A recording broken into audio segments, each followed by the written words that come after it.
Oi pessoal, eu já te contei sobre o Magic E do inglês e também sobre a regra da dupla consoante no inglês. E aí, como sempre adivinhar a pronúncia certa de E, D no final de verbos no passado no inglês. E agora, no quarto e derradeiro vídeo sobre a ortografia do inglês, deixa eu te contar. No século XVII, o inglês tinha um problema.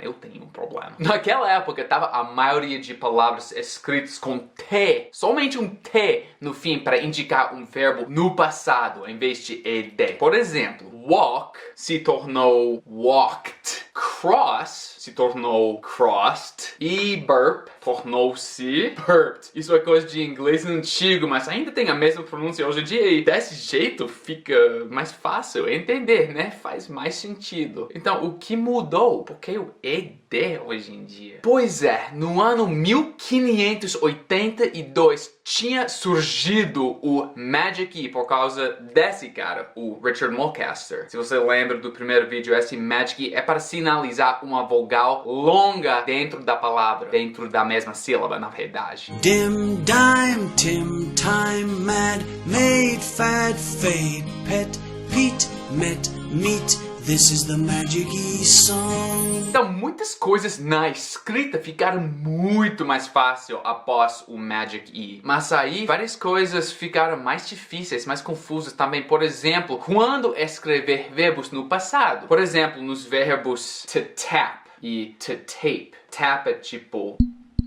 E to tape é colocar fita adesiva em alguma coisa, mas hoje em dia também quer dizer gravar, tipo to tape a video, gravar um vídeo. Enfim, o Magic E aqui esclarece a pronúncia de tap, vogal curta, mas com o Magic E, vogal longa, tape. Mas, quando fica no passado, como se escreve vira tapped e taped. Agora, o verbo que começou o mais curto no infinitivo, agora tá o mais longo. Porque eu vou te contar histórias sobre tudo isso agora mesmo. Ambos desses verbos, né? Os dois verbos utilizam o som do T para ficar no passado. Vocês aprenderam isso no segundo vídeo dessa série. Tipo tapped, taped, sem vibração nas cordas vocais. Tapped, taped, uma sílaba só. Então, para uma ortografia simples, né? E como era naquela época, que eu já mencionei, deveria ser para adicionar um singelo T, não é? Tipo assim, tapped. Ok, isso funciona, até mesmo no sistema antigo. Mas agora com o Magic E, esse verbo não funciona, porque a pronúncia não fica taped. Por causa do Magic E não ficar no final da palavra, mais uma vez você tem que pronunciar o E. Vira uma sílaba extra, agora tape it, ou alguma coisa assim. Que nem a palavra para tapete no inglês, que é carpet. Mas a gente queria a pronúncia taped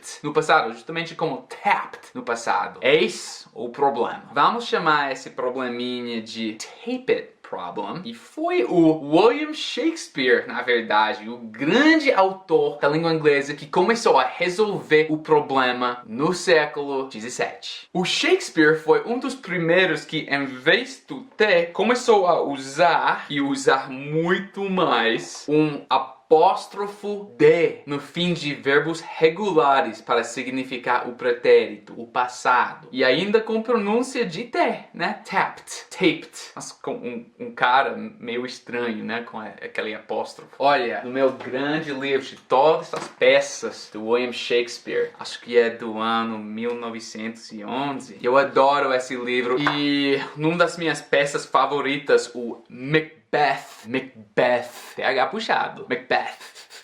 Encontrei o exemplo, The fountain of your blood is stopped. Ele escreveu assim, em vez de, por exemplo, stopped com singelo T no fim, como era antes da época dele. Foi uma espécie de solução da confusão entre o Magic E, o ED no fim, qual o papel de cada letra, cada consoante, aquele... apóstrofo D. O Shakespeare virou muito popular e até o século XVIII, XIX, quase todos os verbos eram escritos com O apóstrofo D ou ED no fim, até aquela época. Walked virou walked, crossed virou crossed. E chegou a certo ponto, eu não sei porquê, mas todo mundo começou a escrever um E em vez de um apóstrofo. Ainda com a mesma pronúncia, nada tinha mudado com a pronúncia. E agora, em vez dos verbos dos exemplos anteriores, tapped e o verbo que não existe, o taped, viraram com ED no fim, tapped e taped. Mas opa, tem a mesma escrita, isso não dá. Fica impossível distinguir entre os dois mais uma vez. Isso é a segunda parte do taped problem, do problema taped. E antes de revelar a solução, o segredo, vocês precisam saber que o português tinha alguma coisa parecido com o taped problem. Com as letras em português C e G antes de certas vogais. Por exemplo, na palavra poço. Poço para significar um grande buraco cavado na terra a fim de atingir um lençol aquífero. O C de poço tem cedilha, não é? Mas se fosse um pequeno buraco cavado na terra a fim de atingir um lençol aquífero, isso seria talvez um pocinho. Escrito assim. Opa, sem cedilha, porque não precisa mais. Já vai ficar suave dentro da palavra, né? A ortografia muda com esse novo fim da palavra. E já que um pocinho é um pequeno buraco, o que é um pequeno buraco se não um buraquinho? Agora com Q-U em vez de C. Antes do I de inho. Vocês estão vendo como se escreve a palavra pode ser alterado sem usar acento a fim de seguir a ortografia e a fim de não confundir o leitor. A fim de não confundir o leitor. Isso é o mais importante. Talvez a gente na língua inglesa perdeu esse foco um pouquinho. Mas tudo bem, voltando à vaca fria. Na língua inglesa foi exatamente assim. Tipo, adicionando outras letras a fim de não confundir o leitor, a fim de seguir a ortografia. E essas letras são as duplas consoantes de inglês, mais uma vez. O taped problem foi resolvido sem uso de acento, porque a gente não gosta de coisas do tipo. Acento ortográfico é chato digitar. A gente estava prognosticando a época de computador, de smartphone, será? Enfim, quando eu estava pesquisando esse assunto e aprendi sobre essa coisa da língua inglesa, buguei. Então lembre-se de que onde a gente deixou, a gente tinha tapped e taped com a mesma soletração. Essa segunda parte da solução do taper problem foi colocar um P extra aqui para manter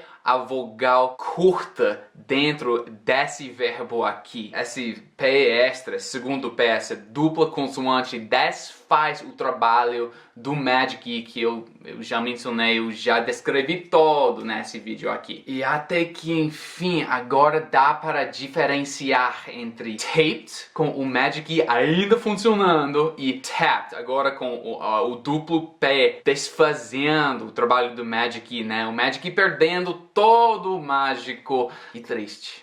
Tapped, taped. Na verdade, o Shakespeare já antecipou isso porque ele é gênio. E aqui no Macbeth, ele não escreveu The Fountain of Your Blood is stopped com somente um P. Ele escreveu The Fountain of Your Blood is stopped. Mesma pronúncia, 2 P's. Antecipando a segunda parte da solução, porque ele não queria confundir o leitor. E, gente, uma coisa importantíssima aqui, uma novidade mesmo. Até mesmo sem a letra E na palavra, a dupla consoante significa uma vogal curta antes. Lembra disso? Ah, e só para revisar, uma vogal curta é qualquer vogal que não fala o próprio nome, né? Então, vogal longa seria A, E, I, O, U. São os nomes das letras, das vogais na língua inglesa. Então, vogal curta é quando a vogal não fala o próprio nome, né? Veja palavras como carrot. Eu sempre esqueço o nome em português. Em espanhol é zanahoria. Cenoura. É isso. Parecido. Carrot não está pronunciado carrot, alguma coisa assim, falando o nome da vogal dentro da palavra, porque tem dupla R aqui. Carrot, carrot. É, tem mais som de carrot. Papagaio, parrot. Acontece no nome da minha cidade aqui nos Estados Unidos, Fort Collins. O O aqui em Fort Collins, não falo o próprio nome no inglês, O, né? É Collins em vez de Collins, porque Collins seria escrito assim e queria dizer o intestino grosso, o cólon. Eu não moro num cólon. Fort Collins. E lembram disso também, a dupla consoante não precisa ser a mesma consoante. Tipo, 2 R's, 2 L's, 2 S's. Não precisa, para manter uma vogal curta antes. Por exemplo, as palavras future e culture têm uma pronúncia diferente desse primeiro U. Por quê? Porque aqui em culture a gente tem um dupla LT que desfaz o trabalho do Magic E, enquanto o future não tem, e tem o som do vogal aqui, U. É o nome do vogal no inglês, né? A-E-I-O, U. Future culture. Future culture. Ou outro exemplo, aqui a gente tem a palavra soul, com vogal longa, soul, por causa do Magic E. Mas aqui com duas consoantes diferentes, torna-se sol. Não é solve, porque agora a dupla consoante diferente, muda a pronúncia, desfaz o trabalho do Magic E. Soul, solve, soul, solve. E para terminar com os exemplos, acontece quando verbos ficam com ing no fim, tipo no particípios presente e também gerúndio no inglês. Por exemplo, bar, bear, torna-se boring, bearing, perdendo o E na palavra completamente. Mais um exemplo, sit e sight, tornam-se sitting e sighting. Muitos exemplos eu já sei, mas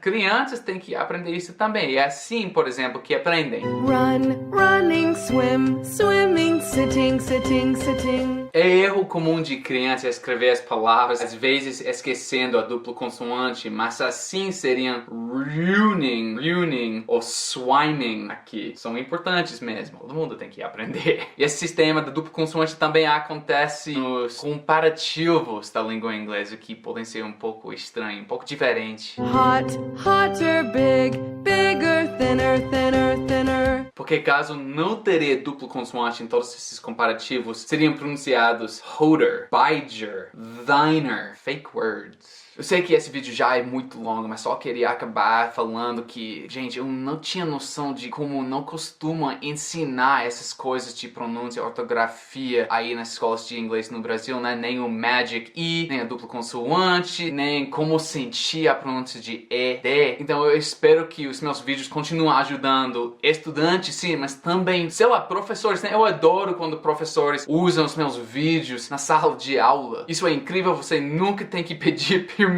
Usem, por favor. Eu queria estar lá pessoalmente para ajudar, mas por enquanto o YouTube é um milagre. Estou aprendendo o meu primeiro livro também, então para me ajudar a autopublicar aí no Brasil, pode me ajudar com $1, $4 ou $7 através do meu site no Patreon, e em troca você vai poder assistir aos meus vlogs completamente em inglês, interagir na comunidade e até mesmo interagir comigo nas nossas lives, aulas ao vivo que proporciono em troca a essas pessoas que estão me ajudando com esse livro que vai te ajudar em troca, né? Esse sistema, um milagre, graças a Deus que a internet existe por isso. O link pro Patreon está na descrição desse vídeo. E por enquanto, gente, é isso aí. Bons estudos, study hard, and know that you can do it. Signing off for now. Peace, guys.